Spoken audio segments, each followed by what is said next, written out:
জামাতে ইসলামী আমার বিরুদ্ধে নির্বাচন করেছে, কিন্তু সংসদে দেখি তারা খুবই ডিসিপ্লিন। তারা পাশের লোকের সাথে কথা বলে না, নিয়ম কানুন মেনে চলে, ভদ্র আচরণ তাদের। আগেও বিরোধী দল দেখেছি আমি, 7টা সংসদ দেখলাম, এরা অনেক ভদ্র।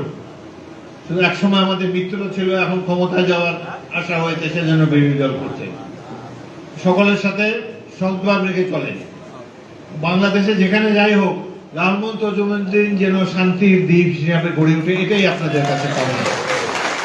আমাদের দল করার কারণে, এমনকি আওয়ামী লীগ করার কারণেও কারোর প্রতি খড়গহস্ত হবেন না, কারোর সাথে খারাপ ব্যবহার করবেন না। লালমোহনের শান্তি দেখতে চাই। অনেক বয়স হয়েছে, জীবন সায়ন নিয়ে আপনাদের সাথে কথা বলতে এসেছি। আমি হতাশ হই, আমার দীর্ঘদিনের কর্মকাণ্ড নষ্ট হয়ে যাক, এটা এমন ধরনের কাজ আপনারা কেউ করবেন না।